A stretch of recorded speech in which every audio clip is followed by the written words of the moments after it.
Dia akan bawa bala tentera dia, kemudian dia bawa kepakaran, keseluruhan kepakaran dia. Keseluruhan kepakaran ni, tuan-tuan bayang semua kemahiran yang ada ni ada dalam rombongan itu. Sebab tu bila Zulkarnain pergi ke barat, penduduk di barat perlukan apa, dia akan arahkan daripada rombongan yang dia bawa tadi. Mereka ni tak pandai buat ni, okey, bagi benda ni. Kemudian dia ke timur, Zulkarnain ke timur. Timur mana? Wallahu a'lam. Sebab timur atas muka bumi ni pun bergantung kepada tempat dia bergerak, negeri mana. Timur Malaysia dengan timur Mesir, timur Libya tak sama. Bila Zulkarnain pergi ke satu negeri, sebuah negara di timur, pergi ke sebuah negara di timur, kita boleh tengok dalam Quran Allah SWT sebutkan sifat yang paling utama untuk negara tersebut, penduduk di negara tersebut ialah mereka tidak ada sutra, tidak ada penutup. Qaumin lam naj'al lahum min duniha sitra. Tidak ada pelindung. Ulama tafsir cari hadis. Ada tak Nabi cerita tentang kaum ni? Tak ada. Nabi sebut sikit je. Boleh jadi tempat negara yang Zulkarnain sampai itu, yang semua penduduk dia tidak ada pelindung, sama ada tidak ada rumah. Dia tinggal dalam gua, dia tinggal di bawah cahaya matahari, tak ada rumah, bawah pokok, ataupun mereka tidak berpakaian. Maka Zulkarnain arahkan rombongan dia, ajar mereka jahit, ajar mereka buat pakaian, ajar mereka buat rumah, ajar kemahiran yang dia ada, dia ajar. Dan tujuan pengembaraan Zulkarnain satu sahaja, mengajak semua kawasan yang dia lalu untuk kembali kepada Allah Subhanahu wa ta'ala. Subhanallah.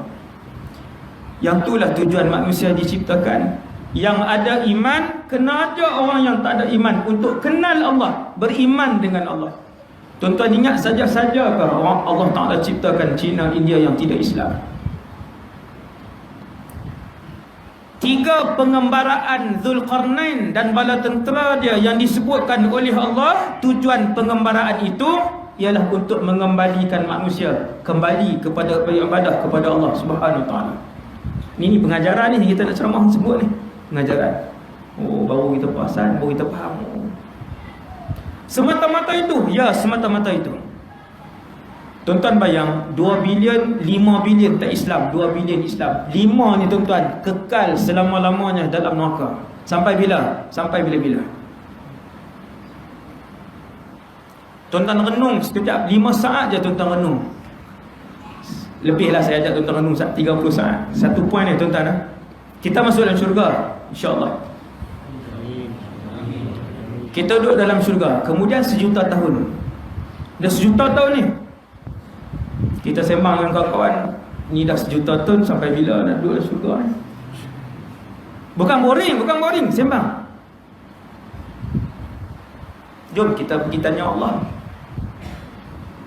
Ada perbuatan boleh berbual dalam syurga. Nak dengar perbuatan? Ada hadis perbuatan penduduk syurga dengan Allah Subhanahu Wa Ta'ala. Begitu rapat, begitu mesra manusia dan Allah Subhanahu Wa Ta'ala. Allah Ta'ala kata kekal selama-lamanya dalam syurga. Selepas 100 juta tahun duduk dalam syurga, tuan-tuan, tidak tua, tidak sakit, kulit tidak ketut, tak pernah risau, tak pernah miskin. Selepas 100 juta tahun kita tanya, ya Allah, sehingga bila dalam syurga? Bukan boring, nak tahu je. 100 juta tahun Allah Ta'ala kata kekal kamu di dalam syurga selama-lamanya. Tuan-tuan, benda ni saya fikir, benda ni selepas 1 bilion tahun di dalam syurga, tuan-tuan, sampai bila dalam syurga? Kalaulah hidup selama-lamanya dalam syurga itu pun sudah tak terfikir di akal kita, apatah lagi hidup selama-lamanya dalam keadaan tersiksa dalam neraka. Wal'iyadzubillah.